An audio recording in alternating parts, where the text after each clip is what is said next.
Okay, class, I will repeat. Okay, I will repeat, no? When we talk about judicial system, it is divided into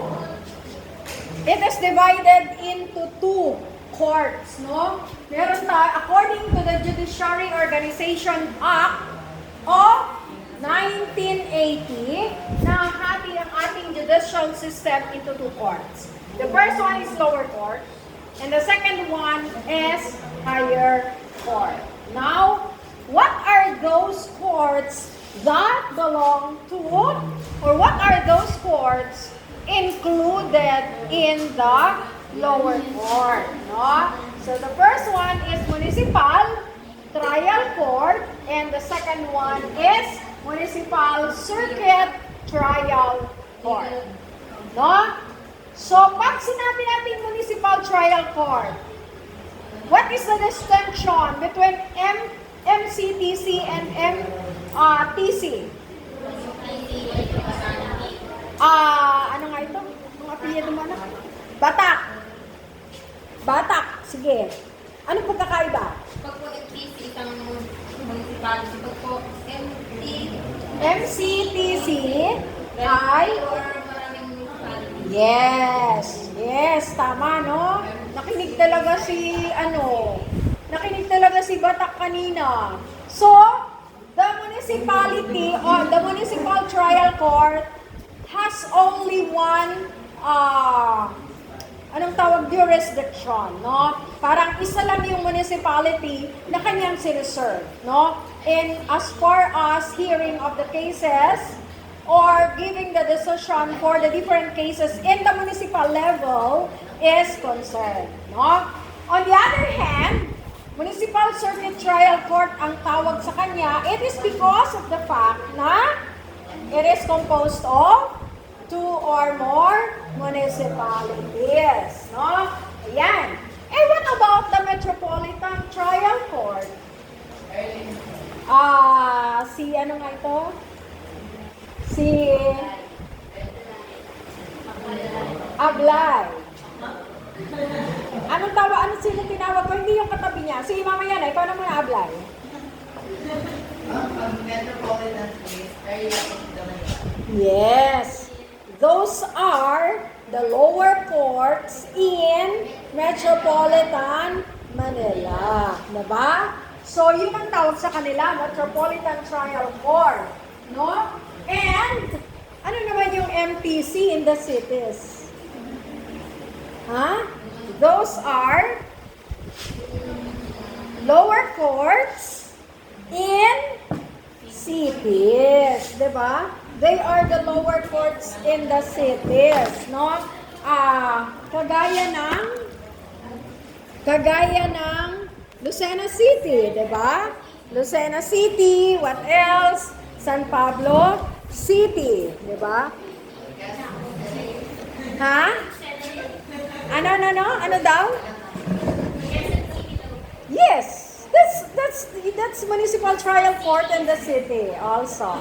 What else? Lahat ng may city, di ba? Lahat ng may city, those are considered as municipal trial court in the cities. Okay. The second category from municipal level, the next court in the lower court is the regional trial court. No? So, walang provincial, walang province. Meron lang, kasunod na kaagad niya is regional trial court. No? So, ang tawag natin sa regional trial court are the second level courts, no, which are divided into, yes, very good. They are divided into 13 judicial regions. And those regions naman are further subdivided into several branches. Kaya nga class, kung mapapansin niyo, may branch 1, branch 78, branch 2, 'di ba? Ng ating mga Regional Trial Court. No, doon na natin makikita or maririnig yung different branches. And each branches ay merong judge, no, na naka-assign, no? At doon nililitis ang mga kaso. Okay? So from the regional, so aside from that class, ang tawag din natin, aside from the fact that the regional trial court are considered as the second level courts, ang tawag pa din sa kanila, another term is appellate courts. Bakit? Martinez, why? What's the reason behind?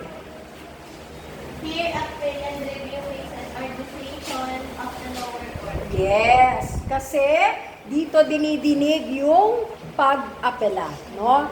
They hear, appeal, and review the decisions of the lower court. So yung mga nabasahan na, no, ng decision sa municipal trial court ay nire-review, ina-apela, no? Dito sa RTC or the Regional Trial Court para ano?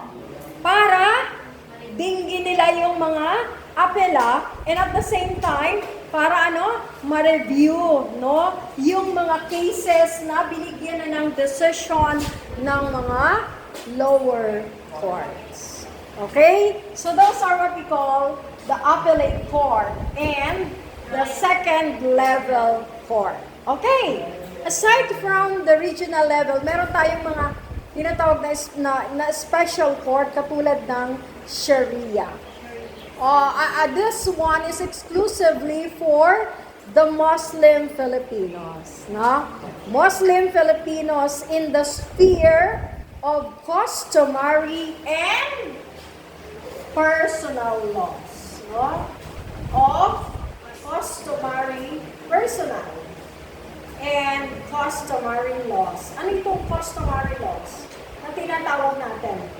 This pertains to the tradition, culture, and the laws, no, of the Muslim people. Okay? So, nire-review nila doon. They have their own court. Kasi, syempre, we all know that Muslim has the laws, no? They have also the laws na sinusunod nila, no? The Muslim people, at pinapayagan natin yan dito sa ating bansa. Okay? Another one, aside from the Sharia court, we also have the Court of Appeals, no? Kasama pa rin yung class sa lower court, no? So, Court of Appeal, no? So, this is what we call the Court of Appeals, and this Court of Appeals, as the name implies, they have it has jurisdiction over appeals from the decision of the regional trial court. No? So, it has jurisdiction. It has jurisdiction over appeals from the decision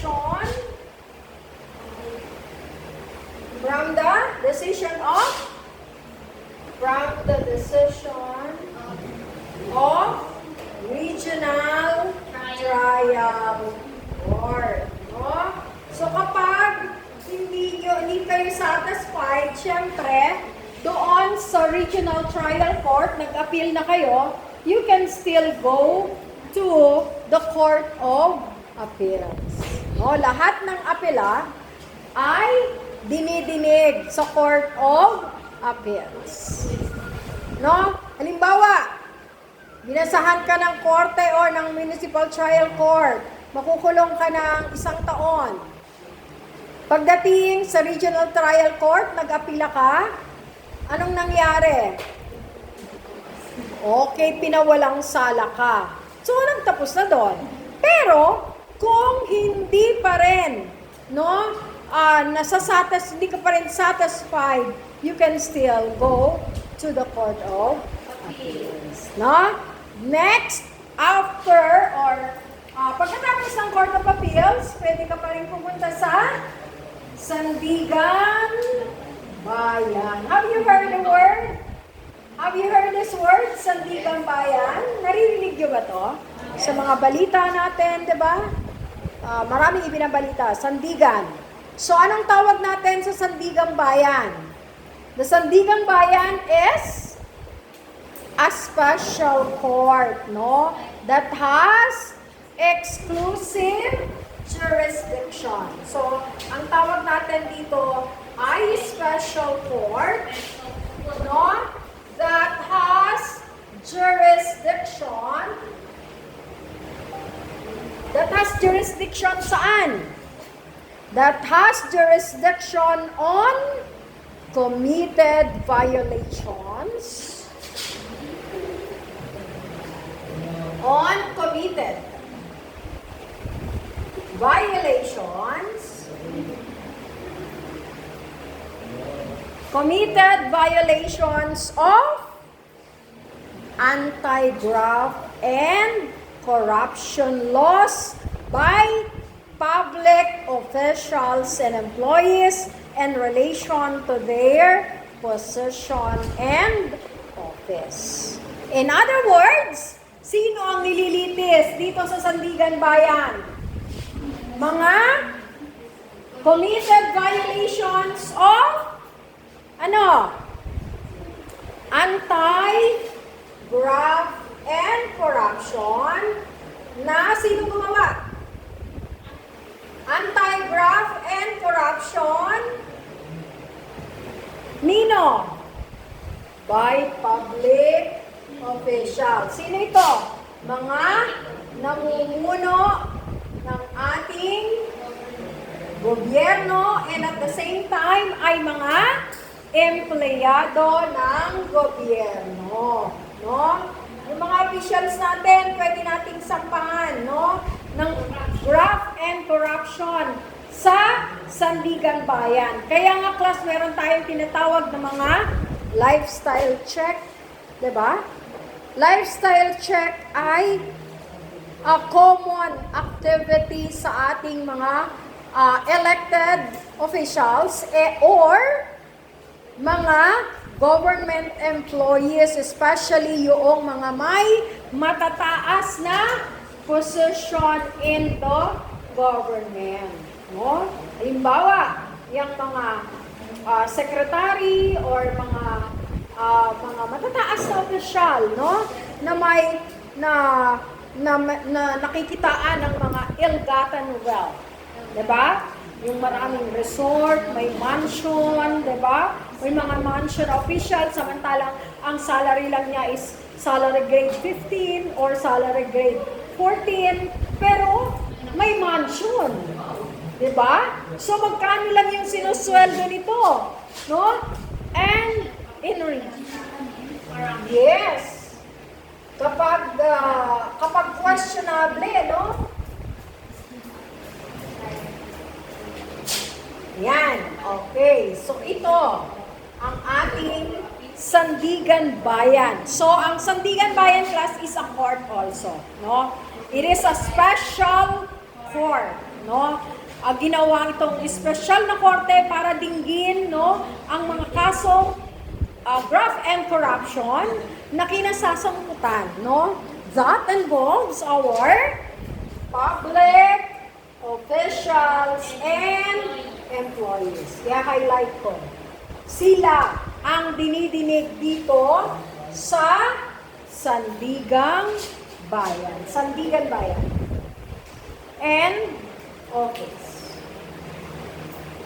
Okay. Nakuha? Yes. So, eto class lahat ay kinapapalooban lang yan ng lower courts, no?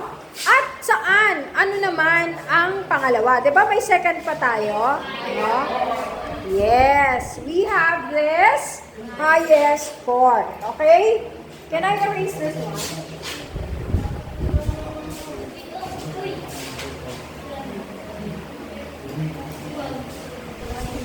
Okay, so ano naman to highest court na tinatawag natin? Highest No? Highest court, syempre, kung may lower court, meron tayong tinatawag na highest court. At ano nga yung sinabi ko kanina na highest court, kung natatandaan nyo? Yes, very good. Kasi di ba, from the word itself, highest, no? So, supreme, no? Supremo. Pinakamataas, di ba? So, the Supreme Court, ano naman siya? What is the category of the Supreme Court? Siya yung pinakamataas, no? Na sangay ng ating judicial branch of government. Diba? So, the Supreme Court is the highest court. This is what we call the highest court in the Philippines. No? In the Philippines. Okay, so it is the highest court in the Philippines. It is also, kung siya na yung pinakamataas, ibig sabihin, siya na yung the final, no, the final court that decides in any and all judicial issues. Huh? Final court that decides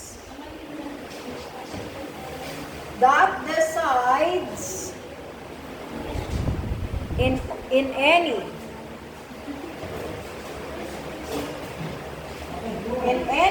and all, ano sabi ko? And any and all, ano nga? Judicial issues. Okay, so isinulat ko class para hindi nyo makalimutan.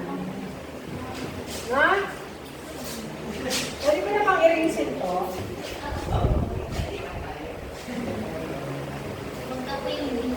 Ha? Okay, sige. Yes. So yan ang kategorya ng Supreme Court dito sa ating bansa. Saan natin matatagpuan ang Supreme Court? Sa Manila, no? Nandun. So, ano pa yung masasabi natin? So, ang ating Supreme Court can review, no? It can review what? It can review, revise, no? Revise, ano pa? Ito ang power, no, ng Supreme Court. It can review, revise, and even reverse. Balik na rin, no? Reverse, modify, no? Pwedeng i-modify or ayusin, iayos, diba? Modify or affirm. Pwede din niyang patunayan, no? Or affirm, or katigan in Tagalog, diba? Katigan ba? Katigan ang affirm, final, judgment, and orders. Final, judgment, and orders of the lower court. No, pwede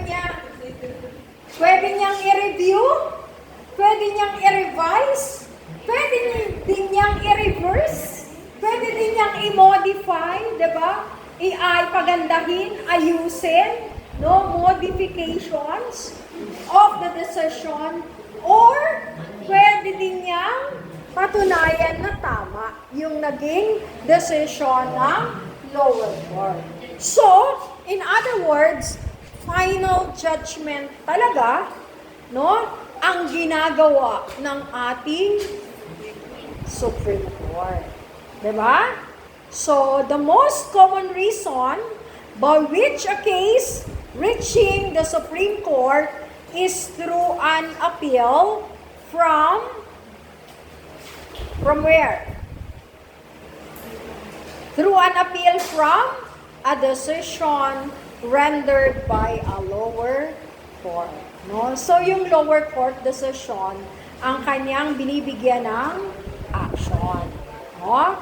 So like for example, the appealed cases, no, generally originate from cases tried in the trial courts. Okay? And so therefore, the Supreme Court does not entertain cases originally filed before it that should have been filed first with the trial court. No?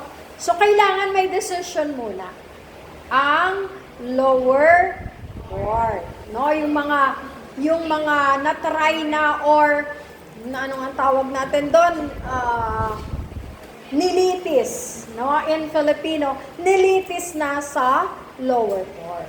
Pero pag hindi pa yan, nililitis sa mga lower courts, hindi pa yan tatanggapin ng Supreme Court.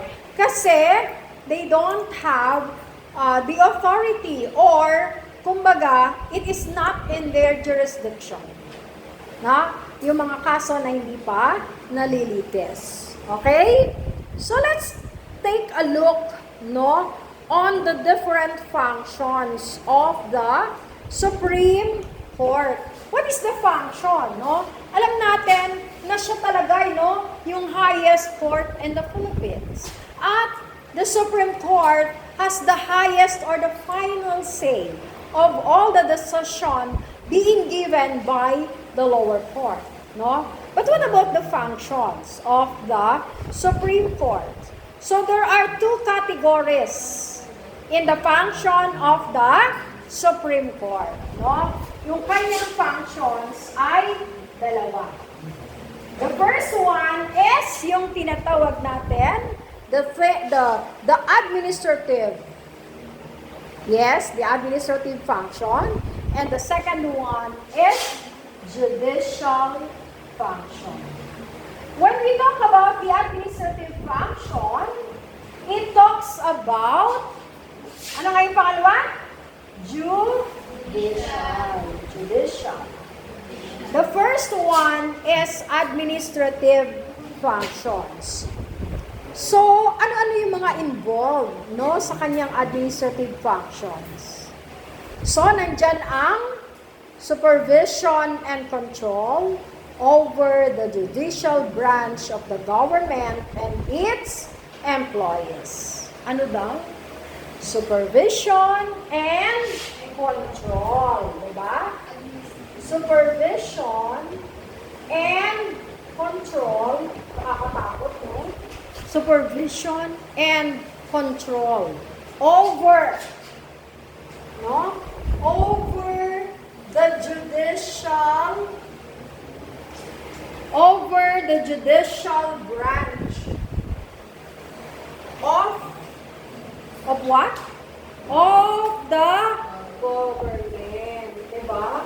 So lahat ng nasa gobyerno, lahat ng nagtatrabaho sa ating gobyerno, no? Mga empleyado at mga opisyal, no? Ay saklaw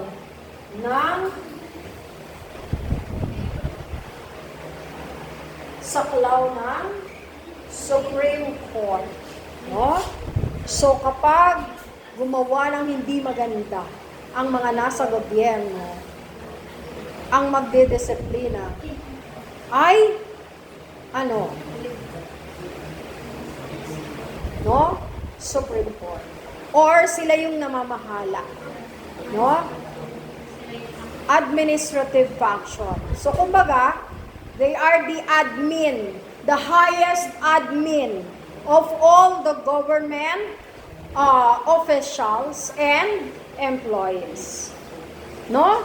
Aside from that, sa kanyang administrative function, siya din ang nagde-declare ng rules, no?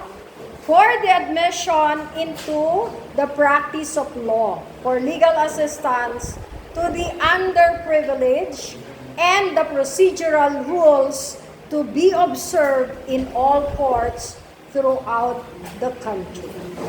Ha? Okay, gusto nyo isulat ko? Sulat ko na lang. Gusto nyo isulat ko para makita mo? Ay, pinakit ko yung judicial. Mamaya na lang, ha?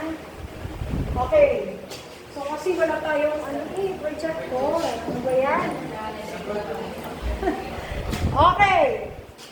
So, ano pa yung isa niya?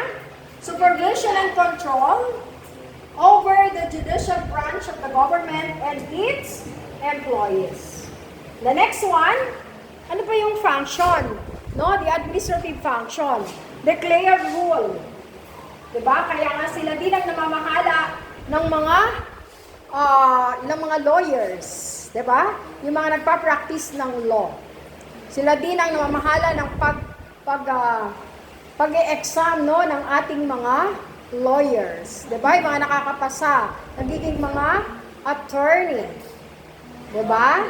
Sila ang namamahala niya, no? Sila ang nagbibigay ng examen. Kasi bakit? Kasi it pertains to the practices of the law. Diba? Napapractice sila ng law na kung saan ito yung ating pinagbabatayan or sinusunod ng mga batas. Diba? So, declare rules. Declare rules for the admission.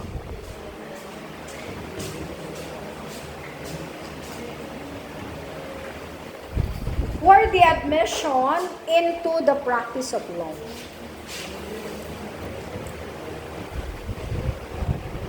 Sulat ko na lang, class, para makopya nyo at ma-review nyo. No? For legal assistance. For legal assistance to the underprivileged. No? Kaya yung mga walang kakayahan na magkaroon ng mga abogado, di ba, ay binibigyan natin or binibigyan ng chance, di ba, na makakuha ng libreng abogado. Di ba? Yung mga mahihirap na tao or the mga underprivileged, sila ay binibigyan ng pagkakataon na magkaroon ng abogado. Para ano? Para masabi natin na maging fair ang batas, no? Fair sa lahat.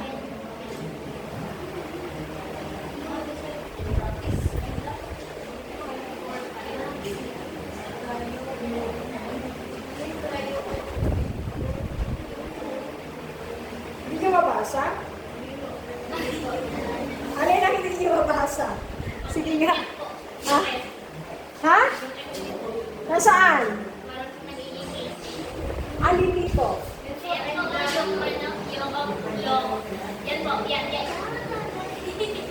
Of law for legal assistance to the underprivileged and the procedural rules to be observed in all courts throughout the country. Oh, di pa nakuha? Okay na. Okay, sige.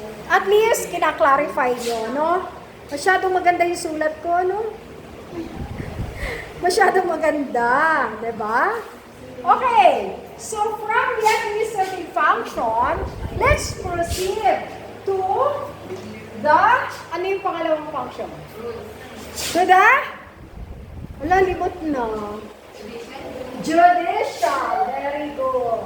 O, plus 2 ka, kasi nakuha. Plus 2, sa quiz. So, number 2 is the judicial function. O, magkasunod dito ha. Baka sabihin nyo, magkahiwalay ito. No? Nauna lang dito. Pero itong nasa taas ang pangalawa. Okay. So, anong sinasabi sa judicial function ng ating Supreme Court? Anong sinasabi? The settlement of actual controversies. No? So, settlement of actual controversies. Okay? Of actual controversies involving rights which are legally demandable and enforceable.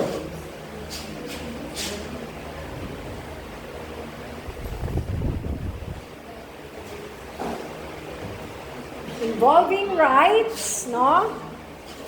Which are legally demandable and enforceable, diba? Yung ini-enforce, diba? ng mga rights, diba? Na kailangang sundin or igalang natin, diba? These are the rights kahit sabihin natin na napakasama ng isang tao o ng isang suspect, still, no? Kailangan pa rin natin na ibigay ang kanyang constitutional rights, 'di ba? Karapatang magkaroon ng kanyang abogado, kailangan i-provide, no? Hindi wala siyang kakayahan, no, na mag-hire ng isang lawyer. So therefore, let us try, no, to give him or the suspect to be able for him, no, to be given his right or para fair, 'di ba? Tandaan natin lahat, class, lahat ng tao ay pantay-pantay pa rin, 'di ba? So kahit na kriminal, no, binibigay pa rin natin yung kanyang rights, no, constitutional rights. Okay? Another judicial function of the Supreme Court is the judicial review, no? Judicial review. Kaya gusto ko merong ganitong whiteboard, no? Para naisulat ko yung nire-lecture ko sa inyo. Judicial review or the power of the Supreme Court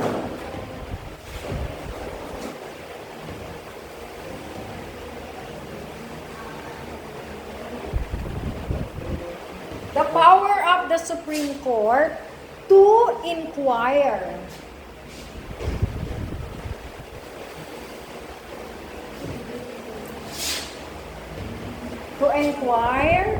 into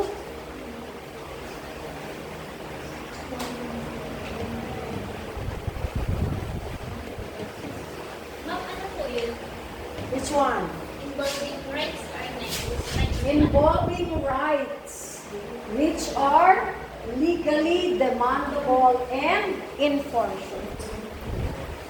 Okay, ito na nga ang pangalawang function, no, judicial function is the judicial review or the power of the Supreme Court to inquire into the constitutionality of the acts of both the executive, no? Of both the executive and legislative branches. Excuse me. And legislative branches of government. Okay. So, yun ang kanyang judicial functions, no? And ano ang composition? What is the composition of the Supreme Court? Huh? What is the composition? Okay na ba kayo dito? What is the composition of the Supreme Court?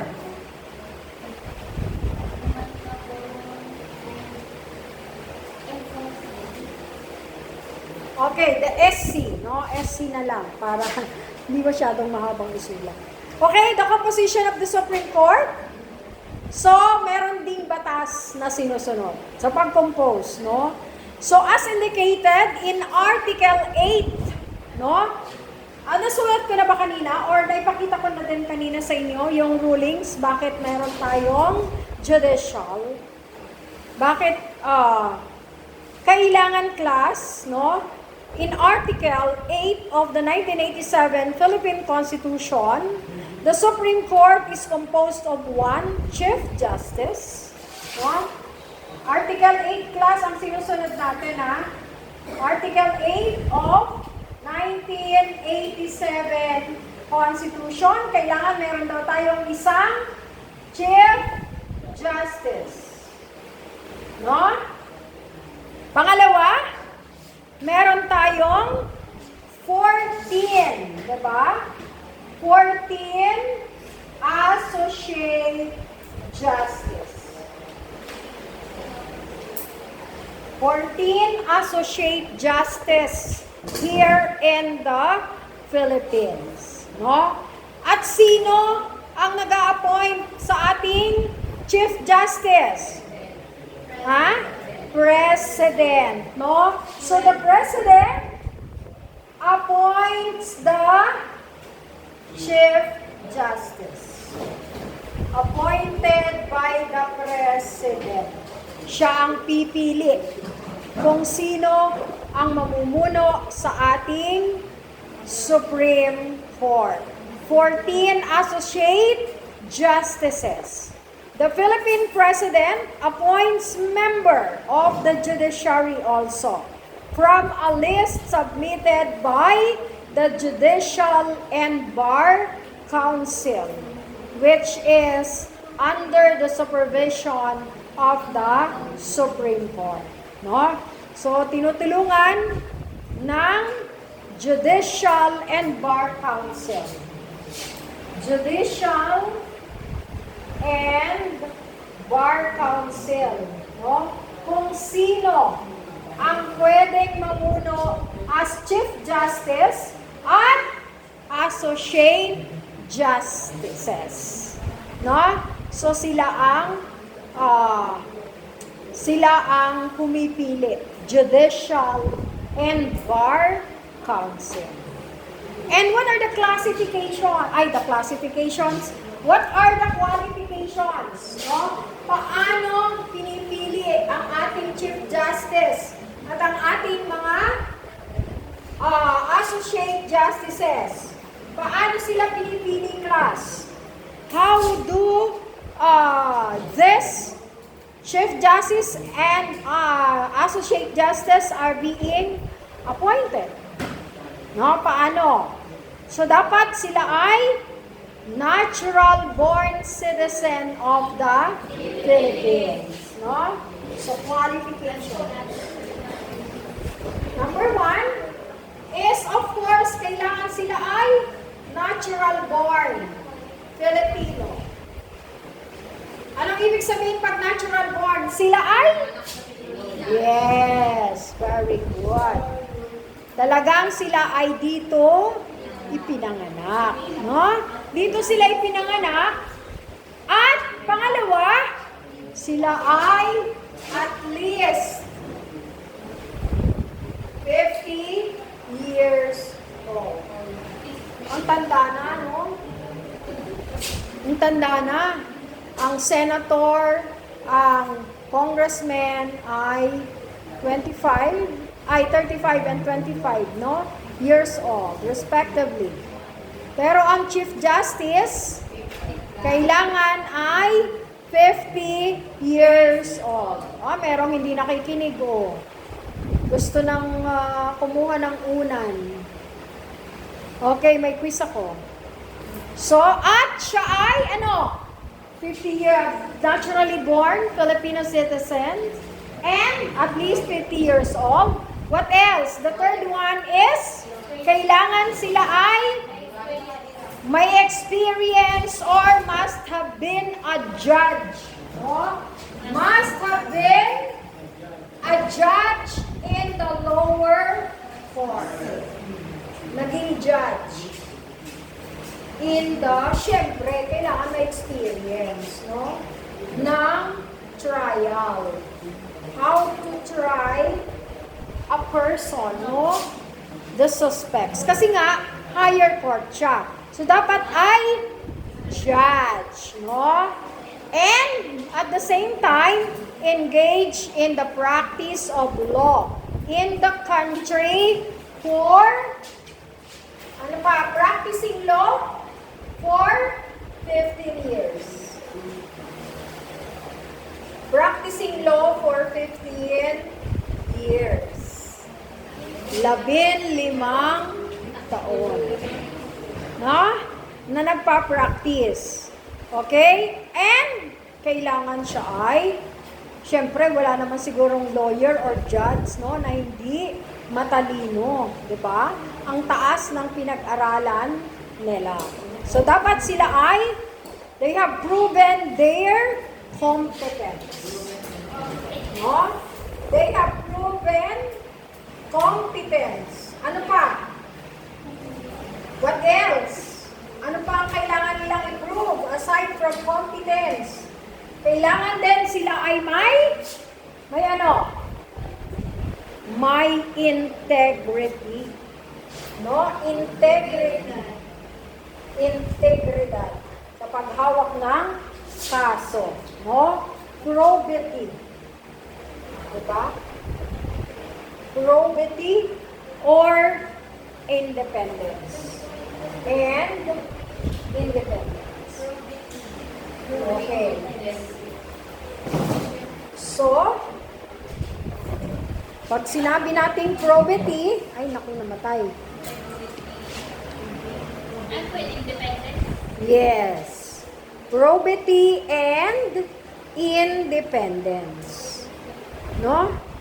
Kailangan, no, mataas yung kanilang ano ba tawag natin? Integridad. So, ibig sabihin, sila talaga ay dekalidad, no? Dekalidad pagdating sa paghawak ng kaso, no? And probity. Ano, sila ay pinakikitaan ng ano? The quality of having ano, strong principles of decency and honesty. No? Decency, very strong talaga, no? Yung pagiging decente. Kasi baka mamaya, mabigyan lang sila or mahikayat sila ng mga criminals, wala na, bibigay na. Diba? Kaya nga sila ay talagang tinitingala. When it comes to decency and honesty, no? Yun ang ibig sabihin, class, ng probity. Hindi lang basta decency or honesty, but it must be strong. No?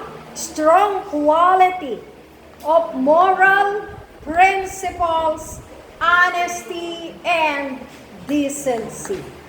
No? Yung kanilang morality ay hindi matatawaran. Na? Okay.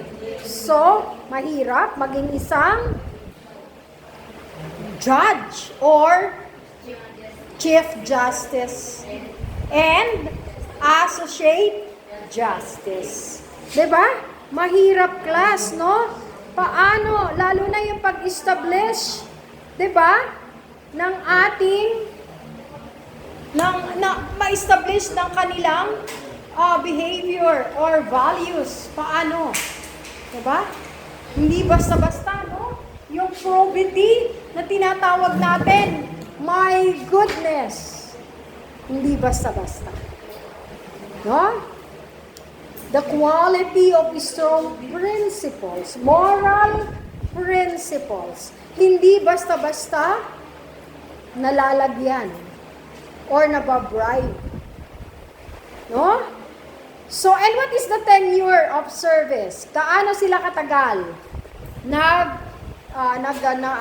nakaupo, no, doon sa kanilang pwesto?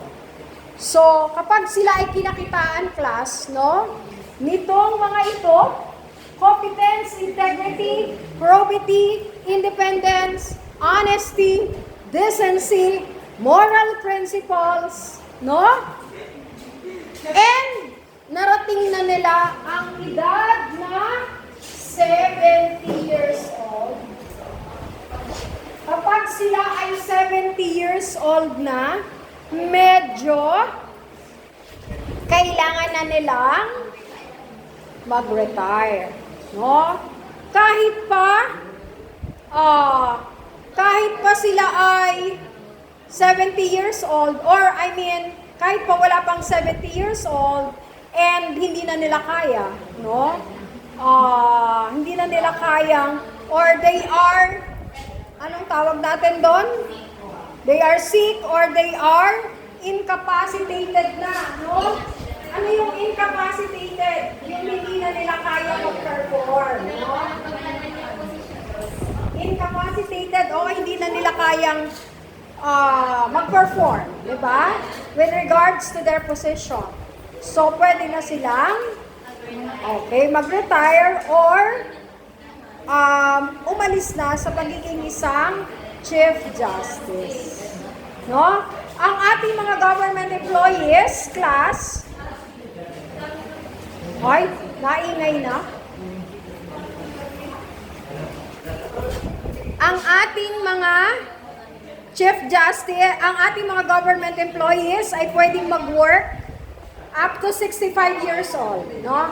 That's the forced and mandatory retirement for the government employees. Pero mga Chief Justice and Associate Justice, they can still hold their position up to 70 years old, no? At alam niyo ba, class, kung gusto niyong tanggalin ang mga Chief Justice at Associate Justice, kailangan mag-file kayo ng impeachment case. No? Impeachment. Yes. Parang sa President at saka sa mga senator, no? Yung mga ombudsman, di ba? So, impeachment lang ang makakapagpalayas sa kanila sa pwesto. No? Kailangan somebody has to file a case against them and they will be removed into office through impeachment. Okay? So number 3, meron tayong the third one, meron pa tayo, no? Aside from yung ating tinatawag na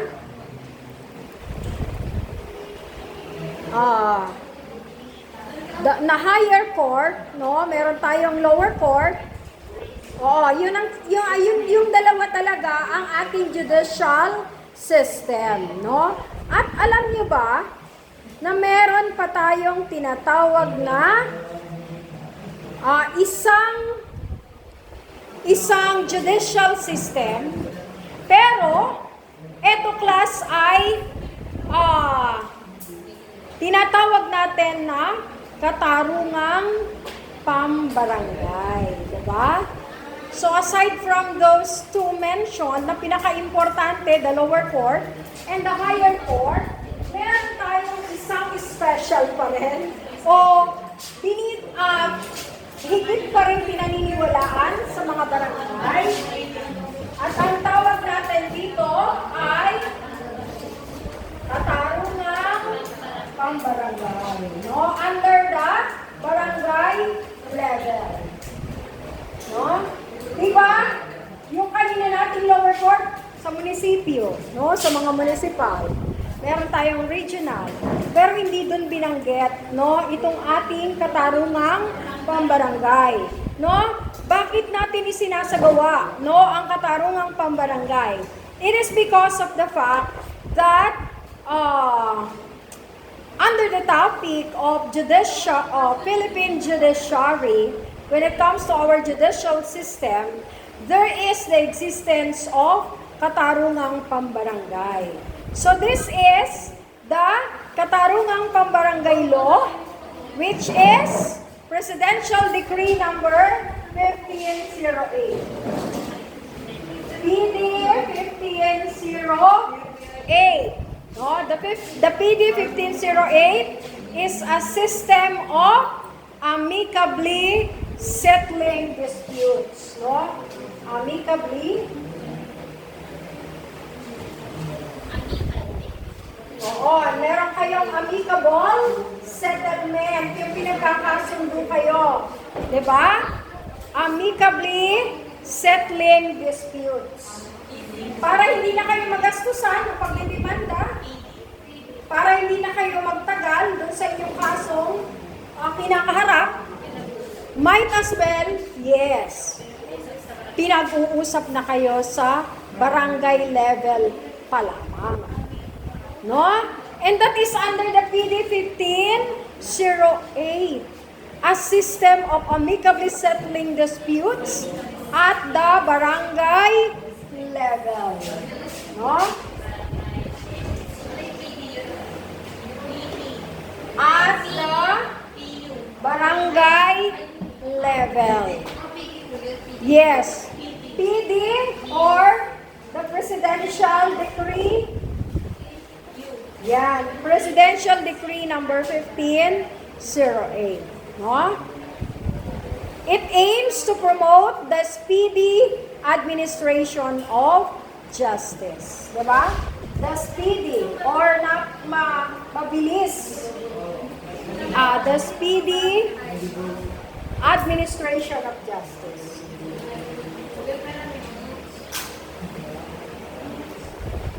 Para hindi na kayo magtagal at hindi na kayo mahirapan, diba? Dito na kayo sa katarungang pambarangay. No? So, by easing the congestion of court dockets. No? Okay. So, that ends our discussion about the judicial branch of the Philippine government. Okay? Is there any question? Wala. Bakit?